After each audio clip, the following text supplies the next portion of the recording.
ఇప్పటికే కీలక నేతలు క్యూ కట్టారు. చాలామంది జగన్ వీర విధేయులు అనుకున్న వాళ్ళు కూడా మెల్లగా గుడ్ బై చెప్పి వెళ్ళిపోతున్నారు. చివరికి కుటుంబ సభ్యుడు బంధువు అయిన బాలినేని శ్రీనివాసరెడ్డి, మాజీ మంత్రి బాలినేని శ్రీనివాసరెడ్డి లాంటి వాళ్ళు కూడా ఇప్పటికే పార్టీని వదిలేసి వెళ్ళిపోయారు.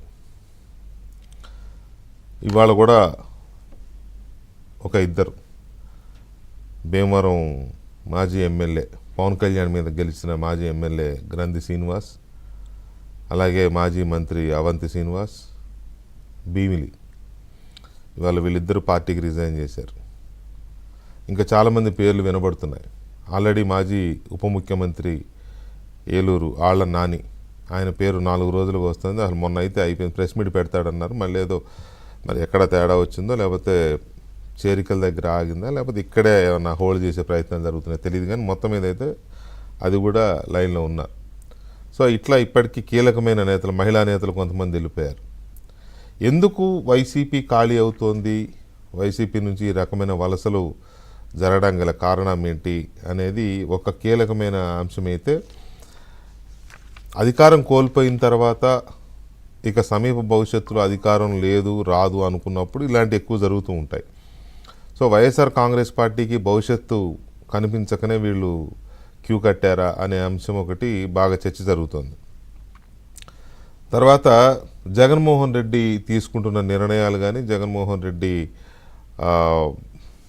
యాటిట్యూడ్ కానీ మారకపోగా ఇప్పటికి కూడా అదే విధానంతో, అదే ప్రవర్తనతో నాయకుల్ని, కార్యకర్తల్ని చిన్న చూపు చూడడము, లేకపోతే ఇప్పటికీ ఆ 4-5 కోటరీనే మిగతా అందరినీ కంట్రోల్ చేయాలనుకోవడం, ఇది భరించలేక ఈ నాయకులు, జిల్లా స్థాయి నాయకులు లేకపోతే మాజీ మంత్రులు వీళ్ళు వెళ్ళిపోతున్నారా అనేది ఒక రకమైన చర్చ. వీటన్నిటికీ మించి 5 ఏళ్ల ప్రభుత్వం కాలంలో జగన్మోహన్ రెడ్డి ప్రభుత్వం ముఖ్యమంత్రిగా ఉన్నప్పుడు చాలామంది చేయని అరాచకాలు లేవు.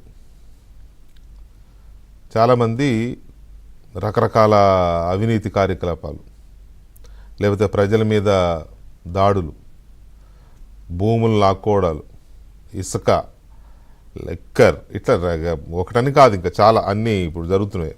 సో ఇది ఎక్కడ తవ్వినా కూడా ఆ ఏరియా వైసీపీ లీడర్ల పేర్లే కేసుల్లోకి వస్తున్నాయి. కాబట్టి ఈ కేసుల నుంచి బయటపడడానికి కూడా కొంతమంది ముందుగానే సర్దుకుంటున్నారేమో అనే చర్చ కూడా ఉంది. సో ఈ పరిస్థితుల్లో వీళ్ళు ఎందుకు వెళ్తున్నారు, ఎవరెవరు ఎందుకు వెళ్తున్నారు, ఎక్కడికి వెళ్తున్నారు, వెళ్ళిన వాళ్ళు ఎక్కడ సెట్ అవుతున్నారు, వెళ్ళాల్సిన వాళ్ళు ఇంకా వెయిట్ చేస్తున్నారు కొంతమంది, ఎందుకు వెయిట్ చేస్తున్నారు, ఇందులో ఇంతగా వేధించిన లేకపోతే ఇంతగా శత్రువులాగా పరస్పర శత్రువులాగా పోరాడుకున్న వైసీపీ నేతల్ని కూటమి పార్టీలు ఎలా యాక్సెప్ట్ చేస్తున్నాయి. కూటమి పార్టీలు ఇప్పుడు జనసేనలో కొందరు వెళ్ళారు, టీడీపీలో కొందరు వెళ్ళారు, బీజేపీలోకి ఇంకా ఎవరు పెద్దగా వెళ్ళారు. మన రాజ్యసభ సభ్యుడిగా ఉన్న ఆర్ కృష్ణయ్య వెళ్ళారు, ఆయనకు మళ్ళీ రాజ్యసభ సభ్యత్వం ఇచ్చారు. సో ఇట్లా కూటమి పార్టీలు వీళ్ళని ఎలా రాణిస్తున్నాయి. ఇంకా టీడీపీలో అయితే ఇంకా మరీ ఇది టీడీపీకి వైసీపీకి ఇక అది చాలా దారుణమైన వైరం కదా. మరి అలాంటి వాళ్ళు పైగా వైసీపీలో అధికారంలో ఉన్నప్పుడు టీడీపీ మీద అన్ని రకాల దాడులు చేసిన లీడర్లు కూడా ఇవాళ టీడీపీలోకి వస్తున్నారు, లేదా వైసీపీ మన జనసేనలోకి వెళ్తున్నారు. ఇది ఎలా జరుగుతోంది, ఇక్కడ రాజీ ఫార్ములా ఏంటి, ఇంకా టీడీపీలోకి వెళ్ళాల్సిన వాళ్ళు ఎవరున్నారు, ఈ అంశాలన్నీ కూడా చాలా ఆసక్తికరంగా ఉన్నాయి. పైగా వెళ్తున్న వాళ్ళు చెప్తున్న చిలక పలుకులు కొంచెం గమ్మత్తుగా కూడా ఉంటున్నాయి. వైసీపీని వదిలేసి ఇప్పుడు బయటకు వస్తున్న వాళ్ళు కొంచెం గమ్మత్తుగా మాట్లాడుతున్నారు. ఏంటి వాళ్ళు అక్కడ మాట్లాడుతున్న